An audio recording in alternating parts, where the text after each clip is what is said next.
मोहन यादव पहुंचे, अटल प्रतिमा पर किया माल्यार्पण। सीएम के साथ हितानंद शर्मा और बीडी शर्मा भी मौजूद। मंत्री कृष्णा गौर के साथ भोपाल के बीजेपी विधायक भी मौजूद। बीडी शर्मा का संबोधन, श्रद्धेय भाजपा ने जनसंघ से लेकर बीजेपी तक को मेहनत से खड़ा किया। अटल सर्वमान्य नेता थे। बीडी, हमें गर्व है जिस पार्टी के पहले अध्यक्ष अटल थे, आज वो बीजेपी सबसे बड़ी पार्टी बनी है। सीएम डॉक्टर मोहन यादव का संबोधन, अटल का जीवन खुली किताब की तरह, उनके भाषण, विचार और शब्द रचना अपने आप में ध्येय वाक्य है। 5 प्रधानमंत्रियों के सामने विपक्ष की भूमिका में रहे, सबसे लंबे समय तक विपक्ष की भूमिका में अटल रहे। संयुक्त राष्ट्र संघ में हिंदी भाषा को बढ़ाया। नरसिम्हा राव सरकार में विकास के नेता होने के बावजूद भी देश का नेतृत्व किया।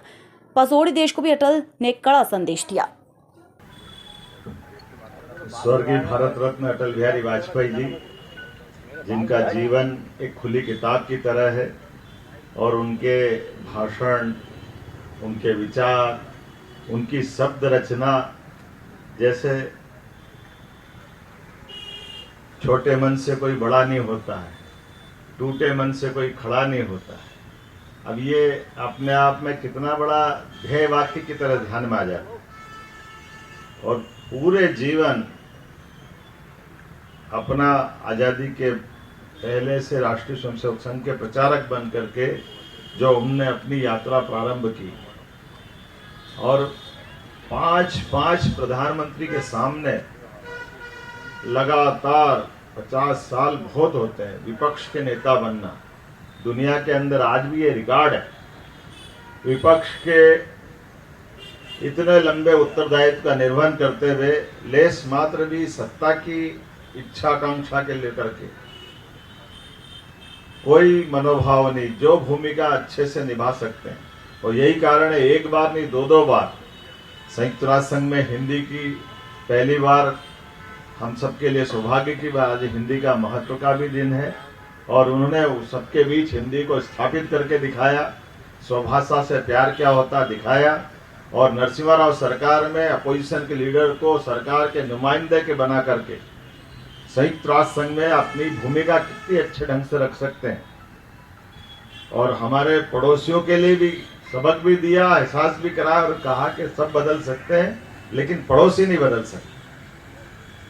ये उनके अपने जो उदात्त विचार है। मैं आज के इस अवसर पर अटल जी को हम सब मिलकर के जीवन भर कभी भूल नहीं सकते। हम तो सौभाग्यशाली लोग हैं जिन्होंने अटल जी की सरकार भी देखी, अटल जी के भाषण भी देखे, अटल जी के पार्टी के साथ खड़े होकर के काम करने का मौका मिला। जहां भी होंगे अटल जी हमारे लिए, भारत के लिए, आप पूरे देश के लिए, समूची मानवता के लिए दुआई दे रहे होंगे। मेरी अपनी ओर से पुण्य स्मरण। ओम शांति। आज रानी अवंतीबाई का भी जन्म दिवस है। यहाँ से एक कार्यक्रम लोकल करते हुए माता मंदिर चौराहे के बाद सीधे मैं उनके जन्म स्थान पर डिंडोरी जिले में जा रहा हूँ। हम सब ऐसी रानी जिनने जीते जी अंग्रेजों से कभी हार नहीं मानी और झांसी की रानी, रानी दुर्गावती की परंपरा में अपने प्राणों का उत्सर्ग करके अपने हाथों से इस देश के स्वाभिमान को जिंदा रखा। हम सब ऐसी पुण्य आत्मा को भी आज स्मरण करते हैं। बाकी सभी कार्यकर्ता पंक्तिबद्ध होकर पुष्पांजलि करेंगे। बाकी सब कार्यकर्ता